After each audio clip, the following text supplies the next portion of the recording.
Hello, friends. How is everybody tonight? Okay, so welcome to day 4 of Black History Month, 28 movies in 28 days. My name's Loma. You can call me LomaLicious, Lomita, or Momo. My grandson calls me Momo, and you can call me that too. Okay, so let's get right to it. Today we're talking about the Exonerated Five, and it's they were known originally as the Central Park Five, but that is a negative connotation that goes with that name. So we're going to be calling them Exonerated Five. And if you don't know the story, it's about the Central Park jogger. Back in 1989, a jogger was jogging through Central Park. She was brutally attacked and sexually assaulted. And she was beaten so bad that she was in a coma, and she didn't know who her attacker was, but they didn't think that she would make it through. So basically they went on a manhunt looking for boys. They had a list of all these boys that they were bringing into the jail to round up all these young black boys and to try to get somebody to confess to this crime. So unfortunately, these 5 boys were charged with this crime. They were charged with the crime. They did not commit the crime. So they were between the ages of 14 and 16. The oldest was Corey Wise. Oh, you know, it's such a they're all my hero. They are my heroes. So I would love to meet and sit down and talk with them one day. But the thing is, so they were all charged and sent to jail. Corey Wise was the oldest, so he ended up being sent to Rikers Island. I just can't imagine being innocent of a crime, especially if the crime of rape. You're sent to Rikers Island. That's one crime up from being a pedophile. But imagine being sent there. You're innocent of this crime and you're 16 years old and you're in there with mass murderers, like real criminals. Oh, anyway, it's so sad. He spent 11 and a half years in jail. And so this documentary is called The Central Park Five. It was made in 2012 and by Sarah and Ken Burns. And it's really good because you get to hear them speak about their experience. You get to see some clips of their interviews. It's really an excellent documentary about this story. You know, there's 6 victims in this story. It's the 5 boys and the jogger. And, you know, myself being a victim of sexual assault, I was kidnapped and sexually assaulted at 19. And it's a story I'm not going to get into, but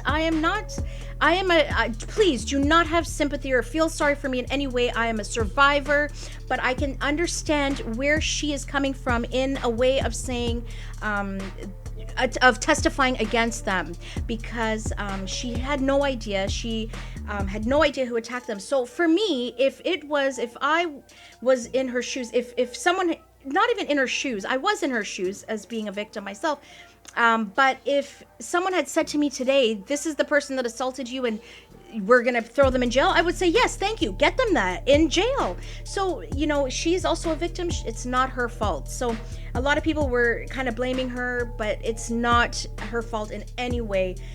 There were 6 victims in this story. So it's so sad, these boys. Again, please don't worry about any sympathy with me. I'm going to talk about all these other things in another series I'm going to do with women's rights, you know, trafficking, all these different things. So, but that's a whole other podcast. Right now, we're focusing on Black history and anti-Black racism. And the thing is, back in the 80s, they call the most endangered species the young black man. And that is so true. So anyway, these men are my heroes. They went to jail for a crime they didn't commit, and I am guilty myself for even thinking in the past, like, oh, you know what, they confessed, so they must be guilty. You know, the justice system charged them. They're in jail. They must be guilty if they're in jail. Yet we know today that there are so many innocent people in jail. That is the definite topic that we're going to get into. There's so many innocent people in jail, and so many people have given false confessions to crimes they didn't commit. You know, interrogation tactics are sometimes horrible. And what they did to these boys, these young boys, these babies, I can't imagine if it was my son or my grandson. They were babies, okay? This was so wrong. This was such a crime committed to these 5 men. So I am really serious this time today, and it just gets me so angry every time I think of this story. But you know what? We're going to revisit this because my last movie in this series is When They See Us by Ava DuVernay, and the story story she tells, is amazing. The actors that portray them do a phenomenal job. It is just so wonderful, and I can't wait to get into that. That's going to be a long video, so be prepared. Anyway, let's get right to it. I'm going to share the trailer, and you get to see them talk. You get to see some of their interrogation, and yeah. So and Corey Wise, oh, they're all.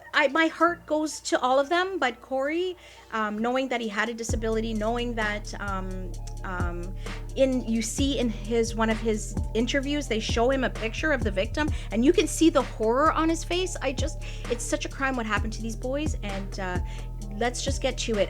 If you can't find it, just let me know, and I will share with you the documentary. It's so amazing. It used to be on YouTube. They had removed it. I just noticed today because I went to check, but they took it off YouTube due to copyright. So let's get to it. Here's the trailer, and have a good night, my friends, and let's watch the Exonerated 5 in their story of the documentary Central Park 5. Okay, take care and have a good night, my friends. See you tomorrow.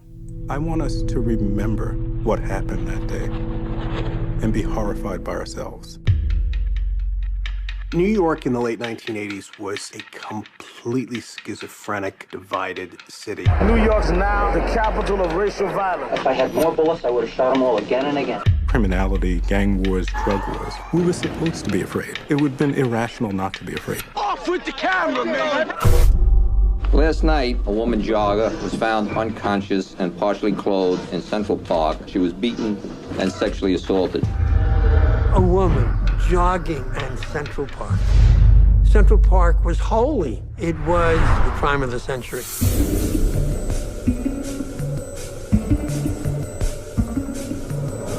Five youths were arrested at 96th Street, all between 14 and 15 years of age. They got him! You can only imagine the pressure to have this crime solved, and solved quickly. First we was all together, then they started to put us in different rooms separately. What did you do? Who were you with? Who did you come with? The tone was very scary. I felt like they might take us to the back of the precinct and kill us. You're not gonna go home until you give up a story. I told my son, go to the park that night. I feel guilty. I'm telling the guy, I don't know what you're talking about. They're getting a little angry. And they're like, you know you did it, didn't you? He had been interrogated for over 24 hours. That amounts to pressure.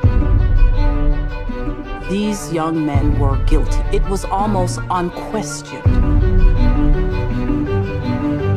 The police controlled the story. They created the story. They seized on the fears of the people, wilding the bestial characterization of the black man. There's no DNA match whatsoever to any of these boys. I was going nuts. No blood on the kids. Nobody could identify them, but if they confessed, and that was that. A lot of people didn't do their jobs. Reporters, police, prosecutors, defense lawyers. This was institutional protectionism. We falsely convicted them, and we walked away from our crime. This is the ultimate siren that says none of us is safe.